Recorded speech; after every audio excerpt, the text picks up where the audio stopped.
राणा सांगा को राष्ट्र विरोध वो बताओगे विद्रोही, तब ये होना ही है। देखिए उनका बयान जब आया था उससे करोड़ों लोग आहत हुए। ये इस देश के करोड़ों करोड़ों दलितों के साथ अपमानजनक घटना है। ये पूरे पीडीए पर और दलित समाज के ऊपर हमला है। जो रामजिया सुमन जी के साथ घटना हुई है निंदनीय है, दुखद है।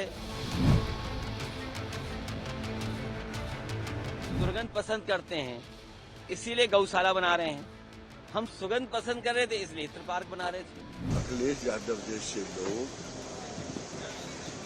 वोट के खातिर कुछ भी कर सकते हैं।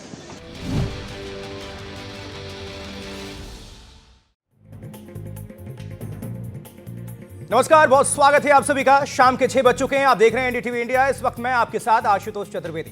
वक्त मुकाबला का है। आज हम राणा सांगा को लेकर चल रहे घमासान पर चर्चा करने जा रहे हैं। समाजवादी पार्टी के सांसद ने एक बयान दिया था जिसको लेकर विवाद खड़ा हुआ। पूरी पार्टी बैकफुट पर आ गई। फिर सांसद के घर पर करणी सेना ने हमला बोल दिया और इसके बाद समाजवादी पार्टी ने दलित दांव खेल दिया। और इस बीच अखिलेश यादव ने गौशाला को लेकर एक ऐसा बयान दे दिया, फिर भारतीय जनता पार्टी ने उन्हें घेर लिया है। आज हम उत्तर प्रदेश की इसी उठापटक वाली सियासत पर चर्चा करने जा रहे हैं, लेकिन उससे पहले रिपोर्ट के साथ करते हैं शुरुआत। उसके बाद वापस आएंगे, मेहमानों के साथ चर्चा की करेंगे शुरुआत।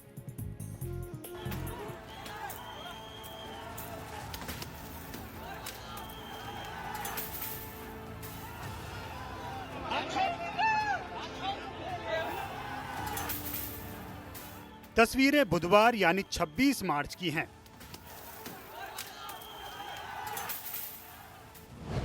जगह है आगरा में समाजवादी पार्टी के सांसद रामजी लाल सुमन का घर। करणी सेना बुलडोजर और लाव लश्कर के साथ पहुंची। सांसद के घर का गेट तोड़ने का प्रयास किया। घर पर पथराव किया गया।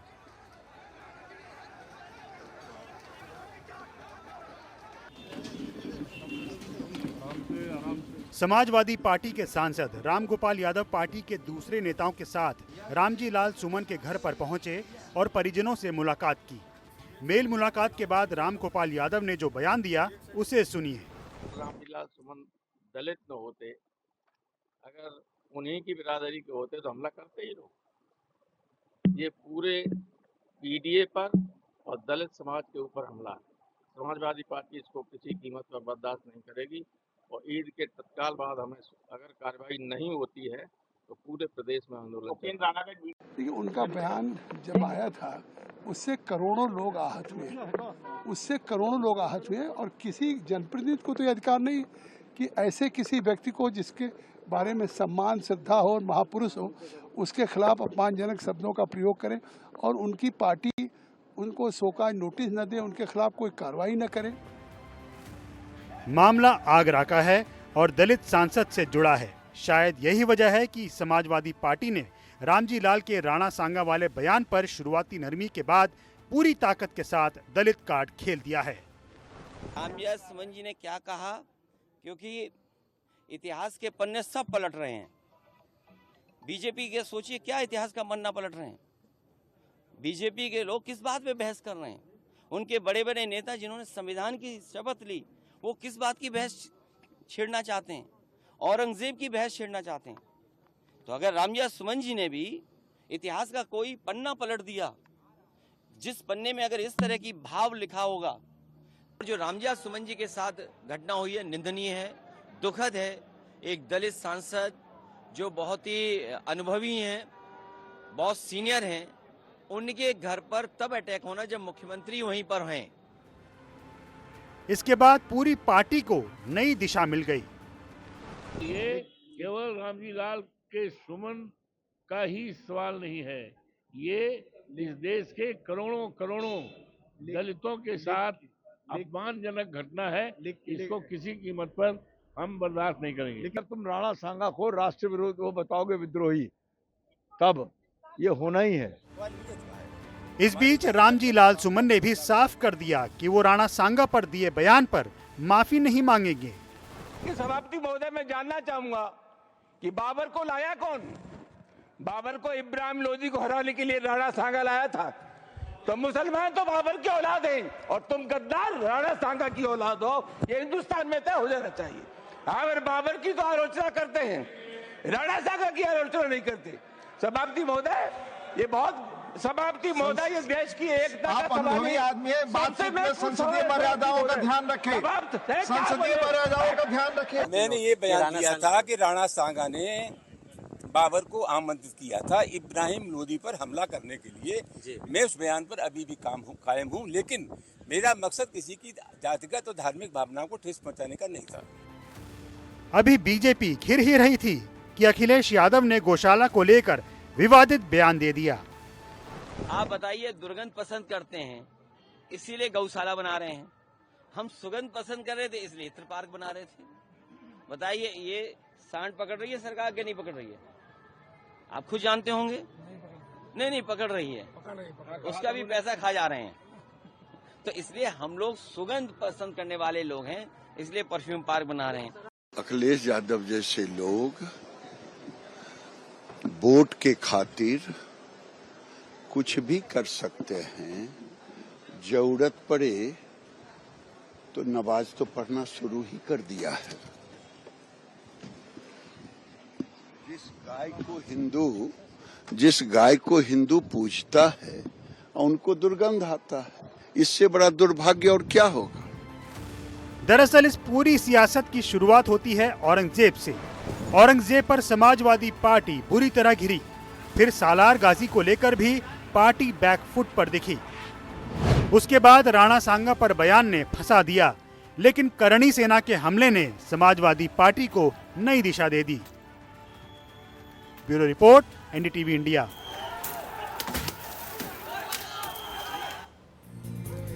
तो मुकाबला के इस सवाल के साथ करते हैं शुरुआत इस चर्चा की। पहला आज का हमारा सवाल, क्या राणा सांगा वर्सेस बाबर वाली लड़ाई करणी सेना वर्सेस दलित की हो गई? दूसरा सवाल, क्या रामजी लाल सुमन के घर पर हमला समाजवादी पार्टी के लिए आपदा में अवसर है? और तीसरा सवाल, क्या करणी सेना ने योगी के हिंदुत्व के एजेंडे को झटका दिया है? आज का चौथा सवाल, क्या गौशाला पर अखिलेश की टिप्पणी सनातन संस्कृति पर सीधा हमला है?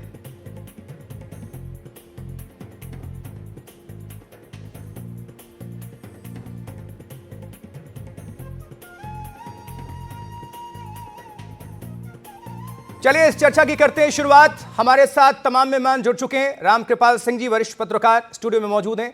विनोद अग्निहोत्री जी वरिष्ठ पत्रकार स्टूडियो में मौजूद हैं। राजकुमार भाटी जी प्रवक्ता समाजवादी पार्टी स्टूडियो में मौजूद हैं। अनिला सिंह जी प्रवक्ता भारतीय जनता पार्टी जुड़ चुकी हैं। सूरजपाल सिंह अम्मू अध्यक्ष करणी सेना के जुड़ चुके हैं। प्रोफेसर रविकांत राजनीतिक विश्लेषक और उदित राज जी भी मुझे थोड़ी देर में जानकारी मिल रही है कि जुड़ जाएंगे, इनफैक्ट जुड़ चुके हैं। तो सबका हम स्वागत करते हैं, लेकिन हम शुरुआत करेंगे समाजवादी पार्टी के सवाल के साथ, क्योंकि यहां से स्टेटमेंट आया है। राजकुमार भाटी जी, आपके नेता रामगोपाल यादव जी कह रहे हैं कि रामजी लाल सुमन दलित ना होते तो उनके घर पर अटैक ना होता, मतलब यहां पर भी दलित कार्ड। अब जरा दर्शकों को और जनता को यह आपको बताना चाहिए कि विवादित बयान दिया था इसलिए करणी सेना के कार्यकर्ताओं ने हमला बोला, या दलित हैं इसलिए हमला बोला, यह डिफाइन करना चाहिए। देखिए, एक तो इसको जितना खोलेंगे आप डिस्कनेक्ट कर दीजिए, उतनी ना सर डिस्कनेक्ट कर दीजिए। इस तरह के बहुत विवाद आएंगे इतिहास में से निकल के, जिन पर इन्हें गर्दन नीची करनी पड़ेगी। चाहे आरएसएस का इतिहास रहा हो, आज़ादी की लड़ाई में इनका क्या रोल रहा, ये अंग्रेजों के साथ रहे, ये स्वतंत्रता सेनानियों की मुखबिरी करते थे, ये स्वतंत्रता सेनानियों के खिलाफ तुरंत आपके पास कोर्ट में गवाही दे के उन्हें सजा करवाते थे। चाहे राष्ट्रपिता की हत्या में इनका योगदान रहा हो, चाहे अन्य मसले रहे हों। अब जहाँ तक ऐतिहासिक तथ्य की बात है, एक बार को मान भी लें कि उन्होंने कुछ गलत शब्द प्रयोग कर दिया, इसलिए हमारे अध्यक्ष जी ने सफाई दी कि हम राणा सांगा के सम्मान के खिलाफ नहीं हैं। शब्द नहीं, जो जिन्होंने स्टेटमेंट दिया वो तो अपने स्टेटमेंट पर कायम है, माफी भी नहीं मांग रहे, कह रहे मैं माफी नहीं मांगूंगा। मैं उसी विषय पर, फिर भरपाई कैसे करेगी समाज? आप कहना चाह रहे हैं, मैं भी वही कह रहा था कि एक बार को ये मान भी लें कि शब्द कुछ गलत थे, लेकिन ये तो ऐतिहासिक तथ्य है कि राणा सांगा ने बाबर की मदद की थी। फिर इस बात को कहां छिपाओगे कि औरंगजेब के साथ राजा जसवंत सिंह और ये तथ्य आप कहां से दे सकते हैं? राणा सांगा को इतने हल्केपन में आपकी पार्टी, और मुझे लग रहा था कि शायद आप यहां से कुछ डैमेज कंट्रोल करने की कोशिश करेंगे। दोनों कोई, देखिए इतिहास को आप चाहे उसकी निंदा करें चाहे समर्थन करें, इतिहास को आप खत्म नहीं कर सकते। ध्यान से कहिएगा क्योंकि एक नया विवाद यहाँ से और जन्म हो सकता है। जो घटनाएं घट चुकी हैं उन्हें आप मिटा नहीं सकते। ऐसी कोई इरेजर ऐसा बना नहीं है जिससे आप इतिहास की घटनाओं को मिटा दें, चाहे आप उनके समर्थन में हो चाहे विरोध में हो। जब औरंगजेब और शिवाजी के बीच लड़ाई हो, आप राणा सांगा को मानते हैं? भारतीय इतिहास में उनके योगदान को आप गिनते हैं? महापुरुष हैं, आप रेस्पेक्ट करते हैं या नहीं? अब से पूर्व जितने भी लोग पृथ्वी पर पैदा हुए हैं सब महापुरुष हैं, हम सबका सम्मान करते हैं। सीधा मेरा स्ट्रेट क्वेश्चन है, ये कोई राणा सवाल ही सांगा के लिए आपत्तिजनक ये कोई सवाल ही नहीं है, लेकिन असली मुद्दे पे आइए आप। ठीक, अगर उन्होंने, रामजी लाल सुमन ने कोई गलत बयान दिया, आपको आपत्ति है, तो आप न्यायालय खुले हुए हैं, थाने खुले हुए हैं। क्या आप ऐसा समाज बनाना चाहते हैं, ऐसा देश बनाना चाहते हैं कि गुंडे जाएंगे और एक निर्वाचित सांसद के घर पर हमला कर देंगे? और एक बात और बता दूं मैं, ये योगी आदित्यनाथ जी की निजी सेनाएं हैं। मुसलमानों को धमकाने के लिए हिंदू युवा वाहिनी बना रखी है, दलितों और पिछड़ों को धमकाने के लिए करनी सेना। चलिए हम जल्दी जल्दी सबको इंट्रोड्यूस कर देते हैं। उदित राज जी को भी जोड़ लीजिएगा, तुरंत वापस हम आएंगे। ठीक है भाटी जी, ठीक है, इस डिबेट को थोड़ा आगे बढ़ाते हैं। हम अनिला सिंह, भारतीय जनता पार्टी के प्रवक्ता, का रुख करेंगे। राणा सांगा के लिए ऐसे अमर्यादित भाषा का इस्तेमाल क्या सही है? अनिला जी किस तरह से देख रही हैं? राणा सांगा हमारे ऐतिहासिक पुरुष हैं। भारत की मिट्टी को जब भी आप खंगालेंगे उससे खुशबू निकलेगी, उनकी वीरता की कहानी पूरी पराकाष्ठा आएगी। आगे और भी डिटेल्स दूंगा भाटी जी, और समेत जहां से भी आपत्ति हो रही है जरा इतिहास में भी जाएंगे और उनकी वीरता का हम बखान करेंगे। लेकिन अनिला जी कैसे देख रहे? मेरी सबको राम राम। और राजकुमार भाटी जी की जो पार्टी है ना, अब वो कह रहे हैं ना कि भाई ना तो हम उगल पा रहे हैं ना निगल पा रहे हैं, इनकी हालत वो हो गई।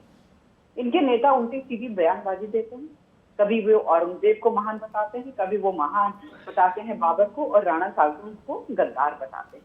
इतिहास की बात कर रहे हैं, भाटी साहब भी यहाँ बैठ के इतिहास की बात कर रहे हैं, और जो इतिहास मैंने पढ़ा है उसके अनुसार राणा सांगा ने बाबर के खिलाफ युद्ध किया, बहुत सारे राजपूत राजाओं को इकट्ठा किया था कि इन मुगलों के खिलाफ बाबर था उसके खिलाफ युद्ध किया था। उसके 80 घाव नहीं दिखाई देते हैं, आपको नहीं दिखाई देता है कि 100 से ज्यादा युद्ध उन्होंने किया, केवल एक में मात, और किस प्रकार से उन्होंने जान देना उनको गंवारा था, परंतु अपने मान सम्मान, अपने राष्ट्र प्रेम के लिए किसी के सामने झुकना नहीं। और आज जो बाबर है वो आपका हीरो हो जा रहा है, औरंगजेब वो आपका हीरो हो जा रहा है। शुरुआत आप करें, और जब उसके रिपरकशन हो तो रोने बैठ जाए आप लोग, विक्टिम कार्ड आप प्ले करें, गोधरा कार्ड आप करें, गुजरात राइट हो जाए तो फिर विक्टिम कार्ड आप प्ले करें। ऐसा तो नहीं होगा। पर हाँ, मैं ये जरूर कहूंगी कि कानून व्यवस्था को अपने हाथ में नहीं लेना चाहिए था। जो भी है हमारे यहाँ एजेंसीज हैं, व्यवस्थाएं हैं, उनके हवाले करते, और जो भी एक्शन होना था वो जो इनके माननीय सांसद जी हैं उनके खिलाफ होता। कानून व्यवस्था को अपने हाथ में लेकर कोई समाधान नहीं हो सकता है, परंतु इतिहास को तोड़ेंगे मरोड़ेंगे। जब इतिहास की बात आती, शुरुआत ये करते हैं तो जवाब हम देते हैं। ये तो वो लोग है ना, इतिहास को मत लाओ, जो जरूरी मुद्दे हैं उनसे आप भटक रहे हो, करो ना जरूरी मुद्दों के बारे में। अभी योगी महाराज ने पूरी प्रेस कॉन्फ्रेंस करके बताया 8 वर्ष में किस प्रकार से विकास का कार्य जो हुआ है, अपराधीकरण में जो कमी हुई है, उस पर सारे विषयों को उन्होंने छुआ है, बताया है। और इतिहास की बात करके भूल जाइए ना हिटलर ने क्या किया था, तो फिर भूल जाइए कश्मीर में क्या हुआ था, भूल जाइए किस प्रकार से सिखों का नरसंहार हुआ। और डिटेल्स में विस्तार से जी जाएंगे जल्दी, क्योंकि 6 हमारे साथ मेहमान हमारे साथ जुड़े हुए हैं, तो जल्दी सबका एक पक्ष हम रख लेते हैं। अब हम इंट्रोड्यूस कराएंगे सूरजपाल सिंह अम्मू, जो नेशनल प्रेसिडेंट है करनी सेना के, क्योंकि करनी सेना की तरफ से ही हमला हुआ और विवादों में है। सूरजपाल जी, ये अटैक क्यों? कानून को अपने हाथ लेना क्या अनिवार्य था? कानून अपना काम करेगा, आप चाहते तो और भी रास्ते अख्तियार कर सकते थे, लेकिन अटैक क्यों? आशुतोष जी, रामगोपाल जी रामजी लाल सुमन के घर गए थे आगरा, और उन्होंने कहा कि देश के करोड़ों दलितों का अपमान है। जब लखनऊ में उत्तर प्रदेश की मुख्यमंत्री मायावती के साथ दुर्व्यवहार किया, उनके कपड़े फाड़े गए, उनके ऊपर हमला हुआ, वो हमला था या ये हमला था? एक इनका सांसद समाजवादी पार्टी का वो बकवास करेगा सदन के अंदर, वो हिंदुस्तान के 125 करोड़ हिंदुओं को गद्दार कहेगा, वो हमारे पूर्वजों को ये कहेगा कि गद्दारों की औलाद है, तो ये क्या भाषा है? ये मायावती दलित नहीं है, मतलब इनके दलित भी अलग अलग है। हमें तो कल पता चला रामजी लाल जी दलित है। अरे भैया, हम हमला करने नहीं गए थे, हम तो प्रदर्शन कर रहे थे। आशुतोष जी, रामजी लाल सुमन के घर की छत से पत्थर फेंके गए हैं, समाजवादी पार्टी के गुंडों ने। और ये समाजवादी पार्टी के प्रवक्ता करनी सेना के गुंडे बता रहे हैं हम योगी के गुंडे हैं। भाटी साहब, मैं आपका सम्मान करता हूं, परंतु जो इतिहास है वो 1947 से पहले भी है। आप लोगों को खूब पता है इतिहास क्या है, परंतु आप लोग डरते हो, कारण कि जिन पार्टी के साथ आप जुड़े हो, जिन्होंने आपको प्रवक्ता का ही चिट्ठा दे रखा है, उनको जवाब देना पड़ता है आपको। भाटी जी, मैंने कल काका से पूछा, भदौरिया से पूछा, अशोक यादव से पूछा कि खानवा का युद्ध कहाँ हुआ, उनको ये नहीं मालूम। ठीक है, हो गया, जवाब ले लेते हैं भाटी जी से। हाँ। सूरजपाल अम्मू जी मेरे साथ कई बार टीवी डिबेट्स में बीजेपी के प्रवक्ता बन के बैठे हैं और ये करणी सेना के राष्ट्रीय अध्यक्ष हैं, तो मैंने क्या गलत कहा? मैं ये तथ्य तो बता रहा हूं कि बीजेपी की सेना है, छोटे भाई, बीजेपी हमले कराती है, बीजेपी जब दलितों को पिछड़ों को धमकाना होता तब आपको आगे कर देती है। जब मुसलमान, आप बीजेपी के प्रवक्ता के तौर पर मेरे साथ डिबेट में शामिल रहे हैं, मैं सुनी सुनाई बात नहीं कह रहा, मेरे साथ शामिल रहे हैं। भाजपा प्रवक्ता लिख के 37 साल भाजपा में रहा हूं। बस तो यही हम कहना चाह रहे हैं और हम क्या गलत कह रहे हैं? आप खुद अपने मुंह से कह रहे हैं। मैं इस्तीफा देकर घर बैठा ये बीजेपी और करनी सेना एक ही है। जल्दी से स्विच करते हैं। रामकृपाल जी हमारे साथ जुड़े हुए हैं जल्दी से। अब भारत के लिए देखिए अशफाकुल्लाह खान जल्दी से स्क्रीन पर लेकर आए। वीर अब्दुल हमीद, डॉक्टर अबुल कलाम, आजाद साहब भी महत्वपूर्ण है, सब मानते हैं। चंद्रशेखर जी, शहीद भगत सिंह, राजगुरु, महाराणा प्रताप, राणा संगा का भी अपना योगदान है, महत्वपूर्ण है। फिर हम क्या सीख दे रहे हैं इस पीढ़ी को, और ये क्या सिर्फ वोट बैंक की पॉलिटिक्स तक हम आकर सिमट गए? रामकृपाल जी। बिल्कुल, आपने जो आखिरी शब्द कहे हैं वही सही है। और देखिए, घटना जो पहले सुमन जी ने जो शुरुआत की वो भी गलत था। गलत इसलिए था, हालांकि वो कह सकते हैं, वो कहेंगे, इतिहास से कुछ चीज़ें निकाल करके समय के हिसाब से कहीं भी फेंका जा सकता है। मेरा ये कहना है कि जब भी समाज में एक परसेप्शन होता है, एक धारणा बनी हुई होती है, एक धारणा इस समाज में औरंगजेब को लेकर के बनी हुई है, आप जानते ही हैं, और उसमें कोई ये धर्म हिंदू या मुसलमान की बात नहीं है। एक अवधारणा राणा सांगा को लेकर बनी हुई है कि भाई वो 58 घाव लगे थे फलाना। अब दोनों को एक पैमाने पर ला करके खड़ा करना, ये शुद्ध राजनीति की बात है। और जो घटनाक्रम हुए, निश्चित तौर पर करणी सेना की मैं निंदा करता हूँ। इस तरह से नहीं, आप प्रदर्शन कर सकते थे, लेकिन कुर्सियां फेंकना और शीशे तोड़ना ये कोई बात नहीं थी। आपके सर्टिफिकेट की जरूरत नहीं करनी सेना को साहब। नहीं, आपके सर्टिफिकेट की नहीं, तो आपके भी सर्टिफिकेट की जरूरत मुझे नहीं है। आप निंदा, आपको जितना बोलने का अधिकार है उतना हमें भी है। आपके निंदा करने से होता क्या है? अरे भैया, आपको जितना अधिकार है बोलने को उतना मुझे भी है। आप कृपया शांत रहें। सेना को भी अधिकार, शांत रहें। करनी सेना भी हिंदुस्तान के नागरिकों की सेना है। नहीं, आपने ठेका लिया है कि सबकी जगह आप बोलेंगे। मैं आपका लेक्चर सुनने नहीं आया यहाँ पर। नहीं, तो मैं आपका लेक्चर सुनने आया हूँ। सुनने नहीं आया नहीं, मैं आपका लेक्चर सुनने आया हूँ। कहाँ से गलतफहमी हो गई? निंदा ना करें, चुपचाप बैठे रहिए, चुपचाप बैठे रहिए। आप फालतू बातें मत कीजिए। करना करिएगा। अरे मैंने अभी कहा अखिलेश यादव को खुश करना करिएगा। तो यानी हिंसा को मैं जायज ठहरा रहा हूं। आपको, आप मुझे जानते ही नहीं है कोई। फालतू बात आप कर रहे हैं। नहीं, चलिए ठीक है, थोड़ा माहौल को शांत करते हैं प्लीज। मुझे पूरी बात अग्निहोत्री जी को हम लेकर आते हैं। ठीक है, अम्मू जी कोई किसी की निंदा नहीं कर रहा है। यहाँ से हम सीख लेकर जाएंगे और सीख लेने की कोशिश है, और एक सीख देने की कोशिश भी है। किसी भी योद्धा को, किसी भी महापुरुष को हम जाति धर्म में ना बांध कर रखें। सभी ये महापुरुष हैं, लेकिन कानून को भी हाथ में ना ले, ये एक मैसेज है। ठीक है अम्मू जी, एक सेकंड। महाराजाओं को गद्दार बोल रहे हैं तो मतलब सूरजपाल सिंह जी, एक सेकंड जरा विनोद जी को भी लेकर आते हैं, बहुत देर से शांत हैं। मैं तो हिंसा की बात कर रहा हूं। हिंसा कोई भी करे उसकी मुखालफत की जानी। ठीक है, डन। जब भी बाबर औरंगजेब की बात होती है, सर गुस्सा आपका अपनी तरफ है, लेकिन मैं किसी भी तरह की हिंसा के खिलाफ हूं। बिल्कुल, होना भी चाहिए और समाज में होना चाहिए। हो गया, पूरा हो गया। दूसरी बात मैं कह रहा था, आप राणा सांगा को गद्दार मानते हैं क्या? एक सेकेंड, आप राणा सांगा को गद्दार मानते हो महानुभाव? कौन? मैं? आपको गलत फहमी हुई है अम्मू जी, सुनी क्या? डाइवर्ट, एक सेकंड होल्ड करिए। मैंने अभी कहा रामकृपाल जी वापस आते हैं, वापस आते हैं। थोड़ा ऑडियो डाउन करिए, दोनों महानुभावों का ऑडियो डाउन करिए। एक सेकंड, आप कृपया मुझे सुन नहीं रहे हैं। अम्मू जी, बड़े सीनियर पत्रकार हो राम गोपाल। अरे मैं सुन लीजिए, सुन लीजिए।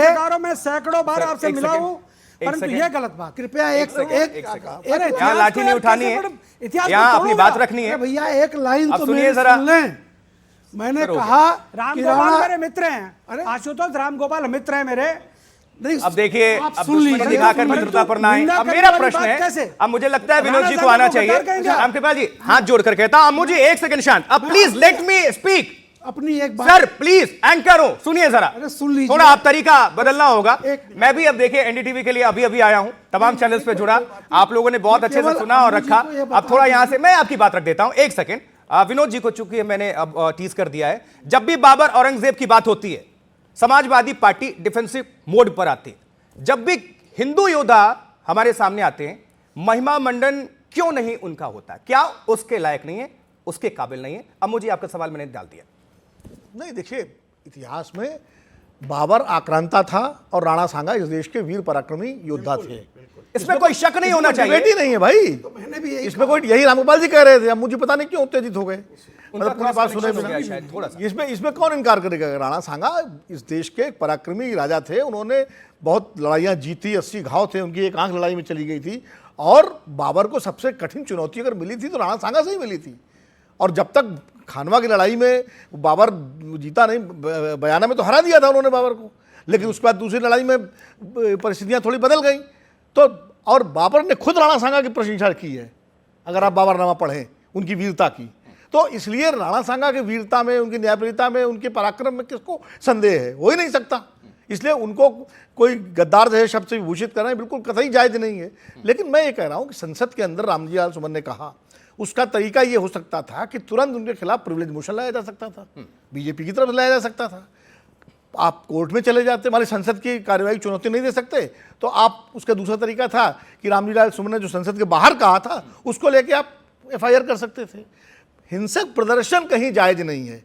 अगर अम्मू जी के घर के बाहर भी कोई प्रदर्शन करे इस तरह का और तोड़फोड़ करे, मान लीजिए रामजी लाल सुमन के समर्थक करें, तो उसकी भी हम आलोचना करेंगे, उसकी भी निंदा करेंगे, उसी तरह निंदा करेंगे जैसे स्टिक कर रहे हैं। अग्निहोत्री साहब कोई नहीं बोला संसद में कोई नहीं बोला। यही तो मैं कह रहा हूँ, कि बीजेपी गुस्सा हम ना करें, यही मैं कह रहा हूँ। हमारे पूर्वजों को गाली दी जा रही है। अम्मू जी सुनिए तो, कहा जा रहा है। अरे भाई अम्मू जी, मैं क्या कह रहा हूँ, मैं कह रहा हूँ संसद में लोगों को बोलना चाहिए था, सांसदों को बोलना चाहिए था, बीजेपी को बोलना चाहिए था, दूसरे सभी सांसदों को बोलना चाहिए था कि भाई ये बयान गलत है। और उस जिस तरह तमाम सारे मामलों पर अचानक हंगामा मचता है कि इसको रिकॉर्ड से निकाल दीजिए, ये कर दिए, वैसा क्यों नहीं हुआ? होना चाहिए था।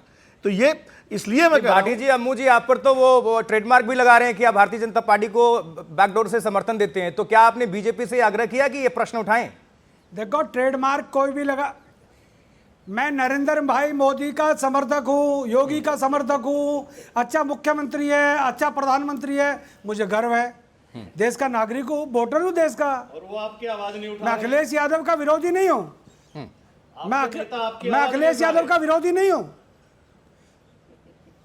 मैं अखिलेश यादव का विरोधी नहीं हूं, परंतु मैं अपने पूर्वजों के इतिहास को अगर कोई तोड़ेगा मरोड़ेगा तो उसका विरोधी। ठीक है जी, रामकृपाल जी। अम्बू जी, मैं यही कह रहा था कि औरंगजेब को एक पूरा समाज बर्बर मानता है, राणा सांगा को एक महान माना जाता है, तभी मैंने कहा दोनों को आप एक पर नहीं रख सकते हैं। तो जो मैं यही कह रहा था कि जिस तरह से पूरे समाज को, कि जिस तरह से इस घटना को दलित विरोधी बताया जा रहा है, वो सारा का सारा ये है कि पार्लियामेंट के इलेक्शन में जो ये कार्ड चला गया था कि अंबेडकर की किताब गड़बड़ा जाएगी, वो कार्ड विधानसभा चुनाव में फेल हो गया। अब उत्तर प्रदेश में एक वो चल रहा है कि बस उत्तर प्रदेश में ये चल रहा है कि कैसे फिर से दलित और पिछड़ों का, ओबीसी का मिलाप किया जाए। ये सारी राजनीति इसलिए हो रही है। ठीक है, मैं भारतीय जनता पार्टी से एक स्ट्रेट क्वेश्चन ले लेता हूं अनिल जी से, उसके बाद से विनोद जी उसमें अनिल जी का सवाल वो भी आ जाएगा। देखिए, ये राजनीतिक दल ऐसे मौकों पर इस तरह के कार्ड खेलते हैं।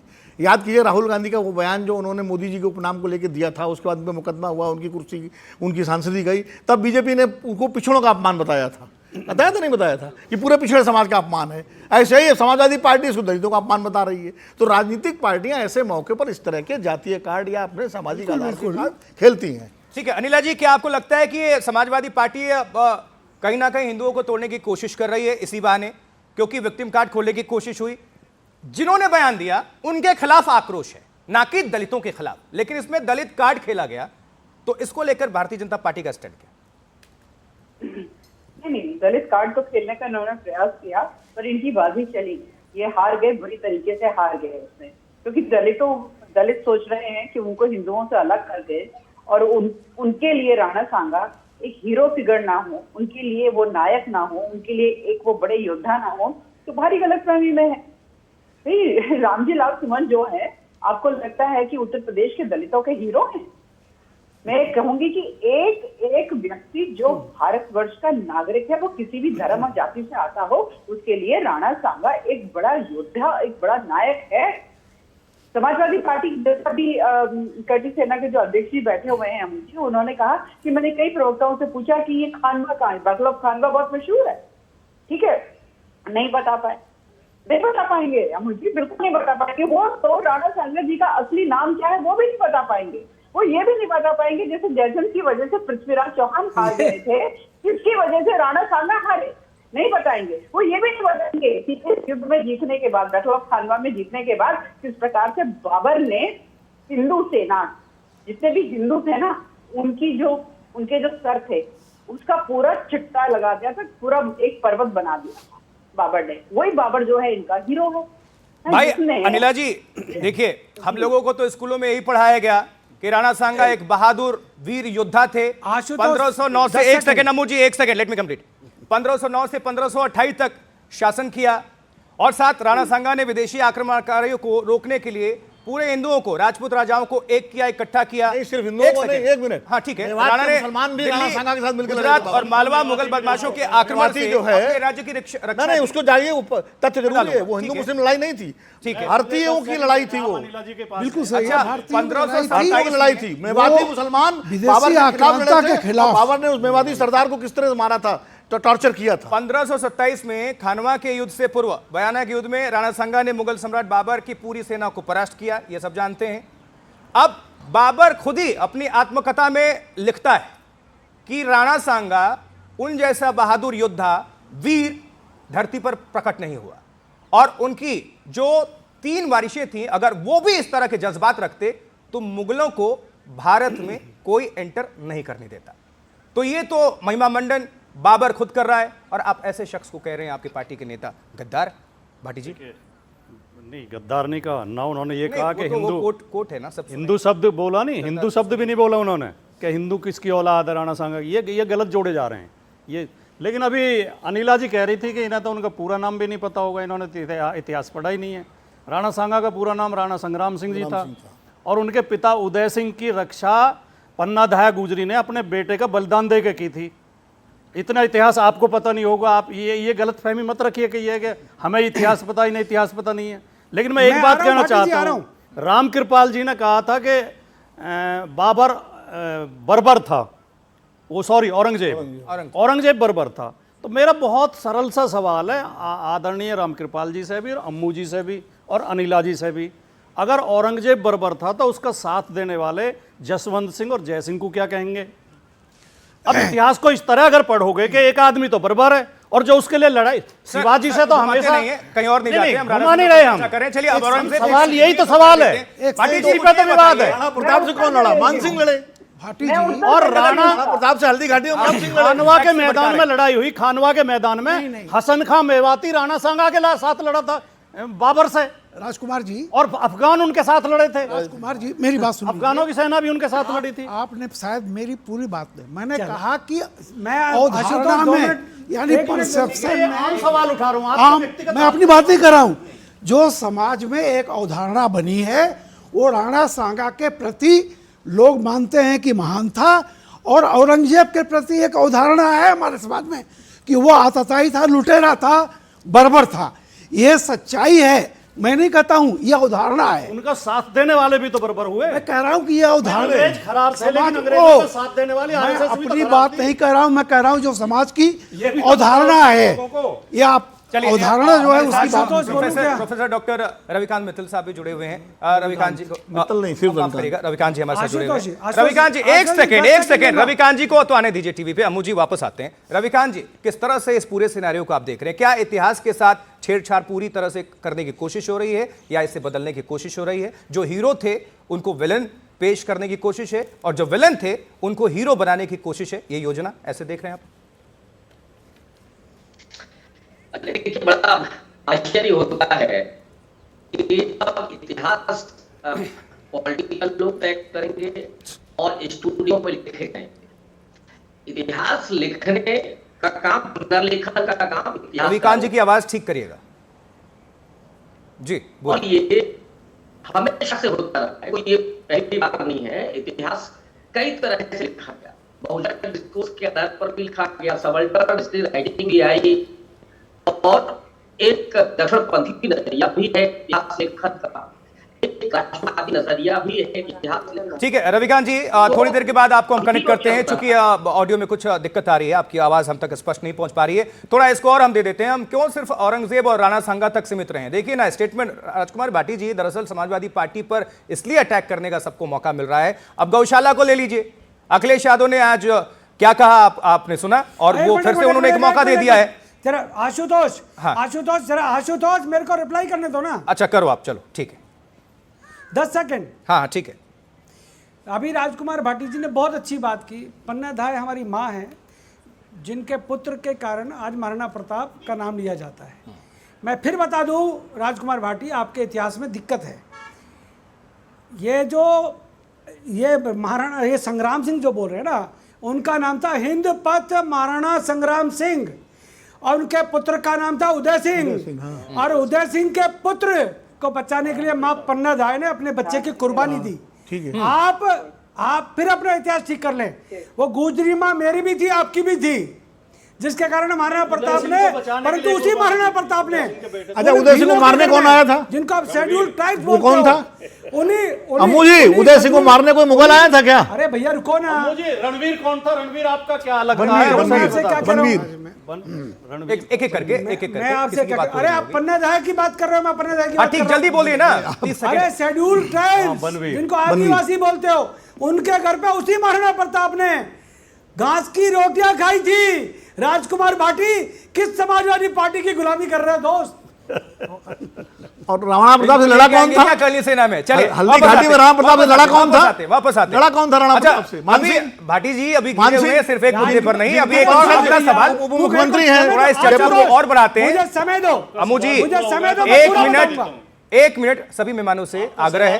भाटी जी हाँ गौशाला वाला कर देते हैं, क्योंकि अखिलेश यादव ने कहा बीजेपी को दुर्गंध पसंद है इसलिए गौशाला तैयार कर रही है, हमें खुशबू पसंद है इसलिए हम इत्र पार्क तैयार कर रहे हैं। गौशाला से, गौ माता से दिक्कत क्या है? ये बार बार इस तरह के स्टेटमेंट्स जो आते हैं वो आखिर क्यों?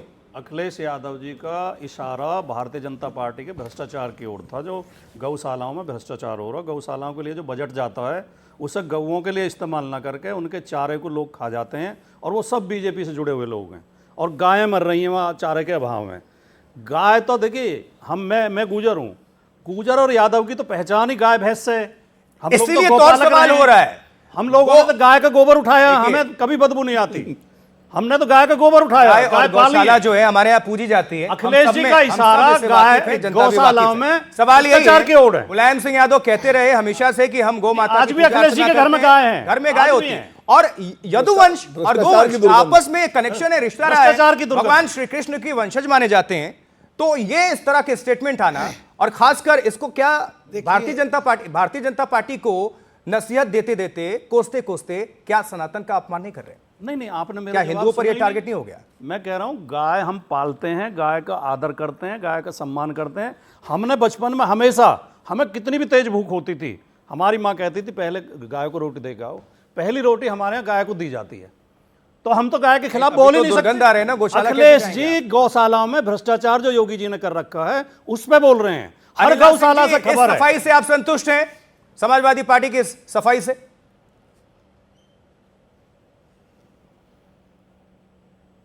ये मेरे लिए प्रश्न है? हाँ अनिला सिंह जी, इस सफाई से जो भी भाटी जी समाजवादी पार्टी की तरफ से पेश कर रहे हैं, इससे संतुष्ट हैं? यूटर्न लिया है जी तो शहर में रहती हैं, गाय कभी देखी भी नहीं होगी। गाय तो हम पालते हैं, हम गांव में रहते हैं। अनिला जी आई तो गांव से ही है, लेकिन अब तो शहर में रह रही हैं, अब तो गाय वाय से मतलब है नहीं। अनिला जी बोलूं? जी बोलिए। सबसे पहले बात तो मैं आपको बता दूं कि राणा सांगा को हराने वाला जो श्रेय जाता है ना, वो राजा शिलादित्य तोमर को जाता है। उसकी गद्दारी की वजह से वो हारे। दूसरी बात ये है साहब कि हाँ, आज की तारीख में मैं नोएडा में रह रही हूँ, जिस सेक्टर में रह रही हूँ, वहां पर मैं गाय भैंस नहीं रख सकती हूँ। मेरे अड़ोसी पड़ोसी को बहुत दिक्कत हो जाएगी, ठीक है। तो मेरे गांव में आज भी गाय भैंस है। आप अपने आप को गुजर बता रहे हो, तो मैं भी जाट परिवार में हूँ। जाटों के परिवार में अगर पशु नहीं होंगे और खेती बाड़ी नहीं होगी तो वो चौधरी किस काम। तो आप मुझे मत सिखाओ कि पशुओं का काम क्या होता है, गाय क्या होती है। और साहब अगली बार बुला लेना, गाय भैंस का दूध काट के भी दिखा दूंगी और चूल्हे पर रोटी बना के भी दिखा दूंगी। ये जो मैं अंग्रेजी बोलती हूँ ना, वो परसेप्शन से आप मत सोचो कि मुझे कुछ पता नहीं कि गाय भैंस क्या होती है क्या नहीं होती है। और जिस भाषा में बात करना चाहोगे मैं आप ही की भाषा में बात भी कर लूंगी। सेकेंडली मैं ये कहना चाहती हूँ यहाँ पर आशुतोष जी कि ये इनका माइंडसेट है। अखिलेश यादव जी की जो पार्टी है ना, जो हलाल हिंदुओं की पार्टी है, भाटी साहब हो चाहे वो अखिलेश यादव जी, ये हलाल हिंदू हैं। इनको अपने आप को सिद्ध करना पड़ता है एक धर्म विशेष के लोगों को कि आप हमें इस्तेमाल कर सकते हो। हम बहुत आपके हिसाब के हिंदू हैं।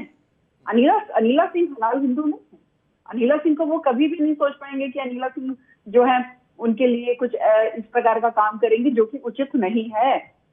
अनिला सिंह वो सोचेगी कि हर नागरिक का बराबर का अधिकार है इस राष्ट्र में, मैं तुष्टिकरण क्यों करूंगी। पर हाँ, जो तुष्टिकरण करने की पूरी छूट देते हैं वो हलाल हिंदू हैं। तो इनको गौशाला इनसे बहुत ज्यादा परेशानी हो रही। भैया आपको कौन रोक रहा है? आप इत्र पार्क बनाओ, इत्र इमारत बनाओ, कुछ भी बनाओ, तो गायों के लिए गौशाला ना। अभी इन्होंने भाटी साहब जो है, वो भाटी साहब आप घुस पे लिप रहे थे, हमारी तरफ की भाषा है ना, घुस पे लिपने की कोशिश कर रहे थे। जो अखिलेश यादव जी ने कहा है पूरी दुनिया ने सुना है कि गौशाला दुर्गंध और हम इत्र पार्क बनाते हैं। ठीक है अनिला जी, ठीक है अनिला जी, दुर्गंध आती है। विनोद जी, क्या ये बैकफायर कर गया है अखिलेश यादव को, समाजवादी पार्टी को, गौ माता गौशाला को एंटर कराना, ये उनके लिए बिल्कुल उल्टा हो गया है? और साथ ही हमें याद होगा, आपको याद होगा, घरों की जो लिपाई होती थी वो गोबर से, और सबसे शुद्ध उसको माना जाता है। फिनाइल डिटर्जेंट तो बाद में आया, लेकिन पहले तो शुरुआती उसी को कहा जाता था कि लक्ष्मी का वास, लक्ष्मी का आगमन गोबर से जब लिपाई होती है घरों। देखिए, हम सब यहाँ बैठे हुए रामगोपाल जी हैं, हम सब गांव से आते हैं, और अनिला जी और भाटी जी से मैं कहना चाहूँगा, ये गाय और पशु पालने का अधिकार सिर्फ जाटों और गुजरों यादवों को ही नहीं है, ब्राह्मणों, राजपूतों में भी हमारे यहाँ भी गाय भैंसे पलती रही हैं। हम लोग भी खूब पहली रोटी सबके यहाँ वहीं निकलती है, दूध दही और मक्खन खाते रहे और गोबर की लिपाई होती रही है, उसी की सुगंध में हम पले बढ़े हैं। और अनिला जी के यहाँ चूल्हे की रोटी खाने हम जरूर आएंगे, हम सब लोग मिल करके। इन्होंने साथ साथ कटाक्ष भी कर दिया कि उसी सुगंध में हम पले बड़े हैं, दुर्गंध में बिल्कुल। मुझे तो गोबर कभी दुर्गंध महसूस ही नहीं हुई, मुझे तो गोबर की कभी दुर्गंध नहीं महसूस हुई, मैं सच बताऊं आपको, क्योंकि हम तो गांव देहात से निकले हुए लोग हैं। दिवाली पे, हर त्योहार पे, हर समय लिपाई होती थी, आंगन की लिपाई और दीवारों पे उपले बनाए जाते थे, सब होता था। भाई दूज, मुझे लगता, हाँ भाई दूज हफ्ते बाद नहीं, गोवर्धन पूजा जो होती थी उसमें पूरा जो घर के अंदर जो बनता था, पूरा गाँव बनाया जाता था आंगन में। तो पता नहीं, मुझे थोड़ा आश्चर्य लगता है अखिलेश जी से ये कैसे ये निकल गया कि गाय को लेकर के, मुझे ये उम्मीद नहीं थी। क्या डिटेल हो गए, कहना कुछ और चाह रहे थे, कुछ और हो सकता है कि कहना कुछ और चाह रहे हो, कुछ और निकल गया हो, और राठी जी रफू करने की काफी कोशिश कर रहे हैं। प्रवक्ता का काम है अपने नेता की बात को वो करना, लेकिन मुझे लगता है कि उनको इत्र तक की बात करनी चाहिए थी कि भाई सुगंध हम बनाना चाहते हैं, मित्र कारखाने बनाना चाहते हैं, और गौ माता गाय, मैं तो भैंस को भी उतना ही सम्मान देता हूँ कि उससे भी दूध मिलता है, उस बेचारी का क्या कसूर कि उसको जो है हम बिल्कुल। शब्दों पर भी ध्यान दीजिएगा, इत्र बोला गया है, सेंट और परफ्यूम नहीं। इत्र इसलिए बोला गया है कि इत्र जो कन्नौज जो है वो इत्र के लिए जाना जाता है, और कन्नौज इत्र का निर्माण का एक बहुत बड़ा केंद्र है। अंतर्राष्ट्रीय स्तर पर तमाम सारे खाड़ी के देशों में वहाँ से इत्र जो है उसका निर्यात होता है। तो कुल मिलाकर के मुझे लगता है कि शायद अखिलेश जी से ये कुछ या कहना कुछ और चाह रहे होंगे, क्योंकि मुलायम सिंह जी को जितना मैं जानता हूँ, उस परिवार को जानता हूँ, गाय गोधन आपको क्या लगता है? क्योंकि कोई भी बहुत परिपक्व नेता है अखिलेश यादव, कोई भी स्टेटमेंट अगर देते हैं उसके पीछे हमेशा से माना जाता है कि कुछ ना कुछ सोच कर ही देते हैं और तर्कश से तीर निकाल रहे हैं, क्योंकि बिना फायदे के, बिना मुनाफे और नफा नुकसान के ये स्टेटमेंट्स आते नहीं है। तो इसके पीछे क्या लगता है आपको तर्क? देखिए, एक पीढ़ी का फर्क है। मैं उस दौर में संपादक था जब मुलायम सिंह मुख्यमंत्री थे, और एक बड़ा लंबा हमारा उनका संबंध रहा है। वैचारिक स्थितियों में चाहे जहाँ हो, जिस पार्टी में हो, लेकिन मुलायम सिंह ज़मीन से जुड़े हुए थे, उनको समाज की सच्चाई मालूम थी और वो सबको जोड़ करके चलते थे। अखिलेश जी में मुझे कहीं ना कहीं लगता है कि अंदर से भले उनको न हो, लेकिन जो शब्द आज उन्होंने कहे हैं, अगर वाकई भ्रष्टाचार के बारे में कह रहे थे तो ये तो बड़ा सीधा था। नेता जो होता है, किसी पार्टी का जो नेता होता है, उसे हमेशा ऐसा बिल्कुल साफ बोलना चाहिए। राजनीति में एब्स्ट्रैक्ट नहीं चलता, बहुत साफ साफ होता है, ताकि ये नौबत ना आए कि उसके किसी प्रवक्ता को बताना पड़े कि अखिलेश जी के कहने का मतलब क्या था। अखिलेश जी कोई तुलसीदास जी नहीं है, ऐसी चौपाई लिख रहे हैं जिसका अर्थ कोई और बताए। रामभद्राचार्य जी करें। सीधी बात है, उन्होंने जो कहा कि गौशालाओं से जो बदबू आ रही है, इत्र से सुगंध आ रही है, ये बहुत ही खराब बयान था। और जो सुमन जी के प्रकरण से या करणी सेना से जो एक कमाई की मतलब फ़ायदा उठाने की कोशिश की जा रही थी, निश्चित तौर पर अखिलेश के इस बयान से बीजेपी को मौका मिल गया है और ये बयान डैमेज करने वाला है। क्योंकि जिस तरह से अभी प्रेम शुक्ला का मैं देख रहा था, अब टिकट चला रहे हैं वो, क्योंकि यादव जो परिवार होता है, गोवंश मतलब उसको कहते ही हैं कि वहीं से होता है, गोपालक, यदुवंश और गोवंश, बहुत खास कनेक्शन। वही कह रहा हूँ।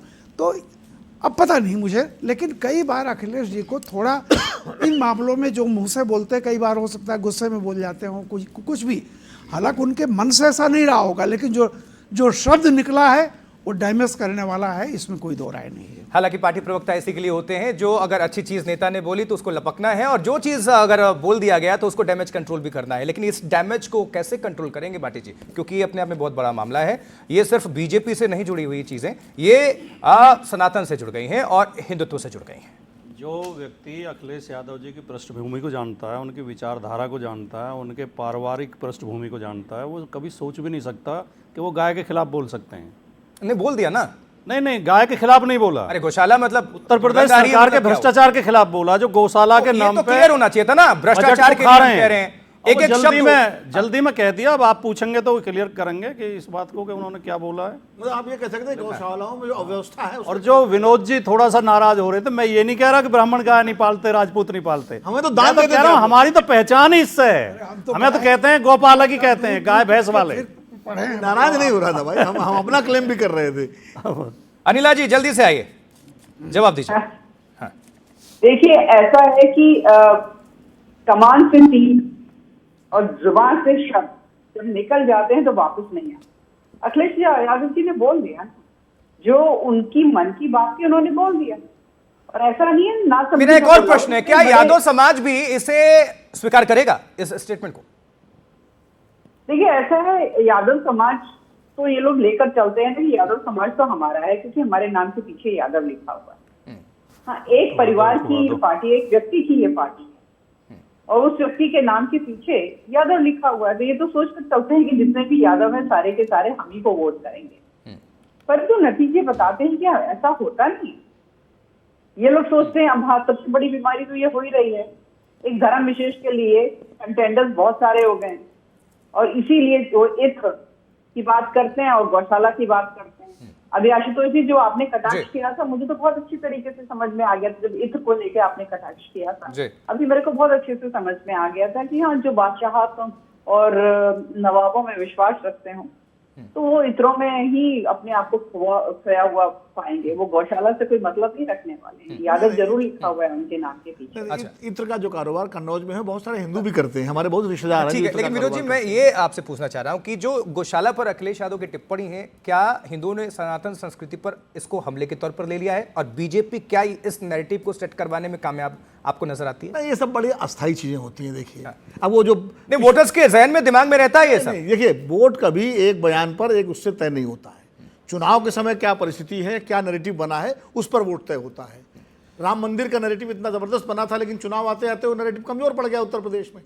तो इसलिए ये कहना कि अब आज पिछड़ों वाला जो बीजेपी ने इतना उठाया था राहुल गांधी को लेकर के, लेकिन वो कमजोर पड़ गया, नहीं चला। तो नैरेटिव चुनाव जिस वक्त हो रहे होंगे, वो 2 महीने 3 महीने में क्या बनता है, उस पर चुनाव तय होता है। और दूसरी बात यह है कि अखिलेश यादव जी का परिवार, मुलायम सिंह जी का परिवार, और उत्तर प्रदेश में उनका जो पूरा जो सामाजिक आधार है, वो उनकी गाय के प्रति क्या धारणा है या पशुओं के प्रति क्या धारणा है, ये जग जाहिर है। एक बयान से वो धारणा नहीं बदल जाएगी, और ये बात भी सही है। इसलिए ये ठीक है, उस बयान को हम सब उसकी तायद नहीं कर रहे हैं, उसको हम लोग मजम्मत कर रहे हैं कि भाई थोड़ा संभल के बोलना चाहिए, लेकिन खाली उस बयान से एकदम उनको गौ विरोधी मान लिया जाएगा, ये मैं नहीं मानता।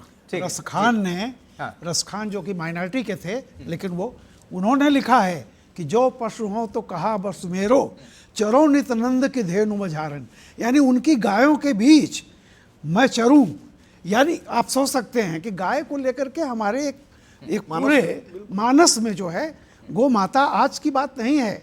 ये रसखान ने लिखा है कि वो कृष्ण के यहाँ जाने के लिए कहते हैं कि अगर हम पशु हों तो चरो नित ब्रज की गाय बनूं, नंद की जो गायें हैं उनके बीच में मेरा वास हो। अब आप सोच सकते हैं। बिल्कुल, वापस आते हैं जहां से हमने डिबेट शुरू किया था। रामजी लाल सुमन, उन्होंने कहा क्या था दरअसल राणा सांगा को लेकर कि विवाद शुरू हुआ और यह मामला बहुत तूल पकड़ गया। एक बार जरा हम दर्शकों को सुनवा देते हैं भाटी जी।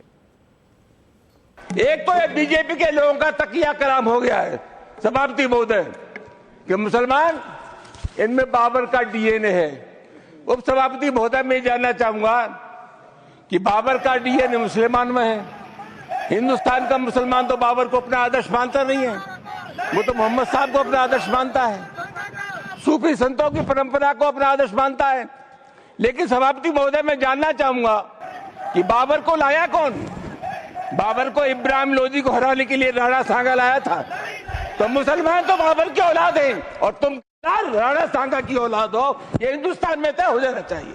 अगर बाबर की तो आलोचना करते हैं, राणा सांगा की आलोचना नहीं करते।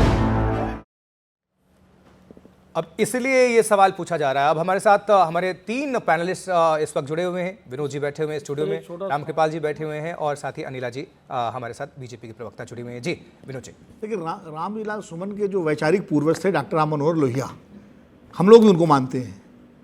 उनका क्या कहना था उस पर ध्यान देना चाहिए। वो कहते थे कि मुसलमान जो है गजनी गौरी बाबर को आक्रांता माने और हिंदू जो है रजिया जायसी और शेर शाह को अपना पुरखा माने।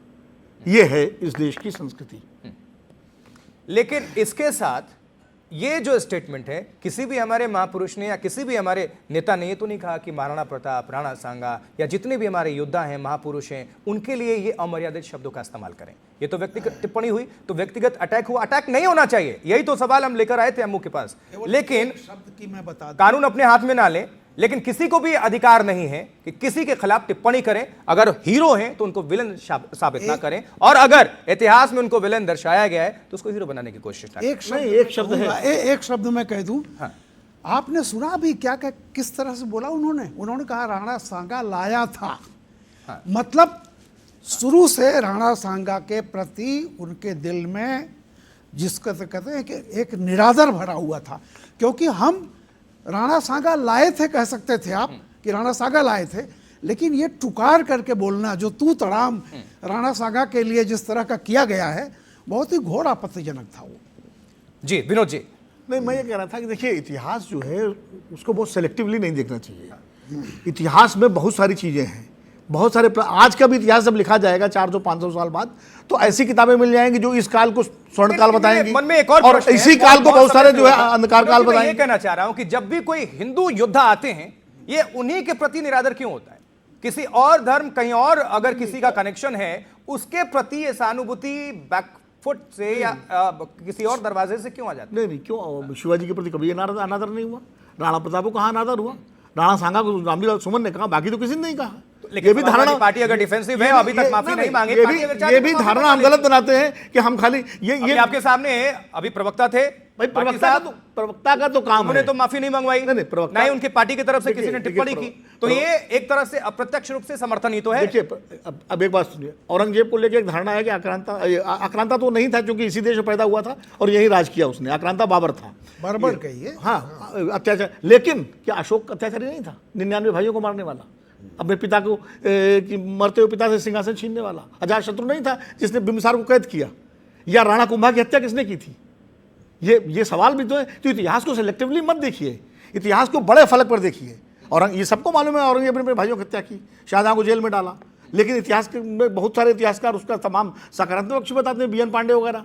वो भी है, तो क्या करोगे भाई? इसलिए इतिहास को हमेशा समग्र दृष्टि से देखना चाहिए और जिनका जिनका जो योगदान है इतिहास में उसको याद करना चाहिए। शिवाजी का महान योगदान है, राणा प्रताप का योगदान है, राणा सांगा का योगदान है, अकबर का योगदान है। तो जो अब अकबर को हमेशा खलनायक बनाने की कोशिश की जाती है एक तरफ से, उसके सारे योगदान को भुला दिया जाता। शेरशाह सूरी का योगदान नहीं है क्या? 5 साल में उसने इस देश में जो है लैंड रेवेन्यू सिस्टम बहुत सारी चीजें की।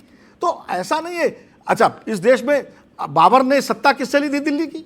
किसी हिंदू राजा से ली। राणा सांगा से बाद में लड़ा था वो, पहले तो लड़ा वो इब्राहिम लोदी से, इब्राहिम लोदी से, एक मुस्लिम सुल्तान से। सबसे विनोद जी, अनिला जी, मेरा आपसे ये प्रश्न है कि करणी सेना ने योगी के हिंदुत्व के एजेंडे को झटका दिया है? देखिए, सबसे पहली बात तो ये है कि जब हम हिंदुत्व की बात करते हैं तो हमें ये समझ लेना चाहिए कि जब हिंदू और सनातनी हिंदू की हम बात करते हैं तो उसकी वो जो है वो भारतीय जनता पार्टी और आरएसएस से अलग भी हो सकता है। हो सकता है कि आप जो है भारतीय जनता पार्टी के वोटर ना हो, संघ से ना जुड़े हो, पर आप हिंदू हैं। आपकी अपनी एक सोच हो सकती है, आपकी अपनी भावनाएं हो सकती हैं। हाँ, ये बात जरूर है कि इस राष्ट्र में, इस देश में 99% जो पॉलिटिकल पार्टीज हैं भारतीय जनता पार्टी को छोड़कर सारी की सारी जो है तुष्टीकरण की राजनीति कर रही हैं। एक धर्म विशेष को सर पर बैठाकर घूम रही है और हिंदुओं को नीचा दिखा रही है। अभी विनोद जी ने कहा अशोक के विषय में कहा, अजातशत्रु के विषय में कहा, शेषाद्रि के विषय में कहा। अरे ये लोग बोले ना उसके बारे में। ये बोलते ये है कि औरंगजेब हीरो है, ये बोलते ये है कि बाबर हीरो है, ये बोलते ये है कि राणा सांगा जो है वो गद्दार है। जब ये बोलेंगे तो उसका रिएक्शन तो आएगा ही ना। बाबर को तो बोलेंगे शेषाद्रि का नाम नहीं लेंगे, किसी का नाम नहीं लेंगे तो रिएक्शन ठीक है। लास्ट के 20 सेकंड मेरे पास बचे हैं। रामकृपाल जी, मैं चाहूंगा कि क्लोजिंग आप करें। ये जो नैरेटिव करने की कोशिश है, क्या ये दलित वर्सेस सवर्ण करने की एक पूरी तरह से कोशिश? बिल्कुल। देखिए, जो राजनीति इस समय वर्तमान में है और जिस तरह से अभी विधानसभा चुनाव में बीजेपी को सफलता मिलती गई है, पूरा इंडिया अलायंस किसी तरह चाह रहा है कि पिछड़ों और दलितों में एक समानता हो जाए, ये इनको किसी तरह जोड़ा जाए, जो कि उत्तर प्रदेश का जो सामाजिक समीकरण है वहाँ ऐसा नहीं होता। पिछली बार लोकसभा चुनाव में जो हो गया था वो एक नारे के नाते था। तो ये कोशिश सिर्फ वोट बैंक की है। और मैं एक बात बता दूं, इतिहास में हमेशा एक चीज देखना चाहिए कि किस समय और काल की बात हम कर रहे हैं। तो ये इतिहास तो हमेशा विजेताओं का लिखा जाता है। ये भी कोशिश है, औरंगजेब का मुद्दा भी वोट बैंक की कोशिश है। बिल्कुल बिल्कुल। चलिए, वरना मराठे का उठा के उखाड़ देते। वक्त इतना ही इजाजत देता है आज के लिए, इतना ही। लेकिन चलते चलते एक लाइन जो हमेशा से मेरे लिए स्पष्ट है, हम सबके लिए स्पष्ट होनी चाहिए। जो हमारे हीरो थे वो हीरो रहेंगे, जो विलन थे वो विलन ही रहेंगे। इसको बदलने की कोई भी कोशिश करे, इसीलिए ये मुद्दा हम लेकर आए थे। तय आपको करना है। आज का मुकाबला आपको कैसे लगा लिखकर भेजिएगा। आज फिलहाल इस मुकाबले में इतना ही। मुझे आशुतोष चतुर्वेदी को दीजिए इजाजत। आप सभी मेहमानों का और सभी दर्शकों का बहुत बहुत शुक्रिया। नमस्कार।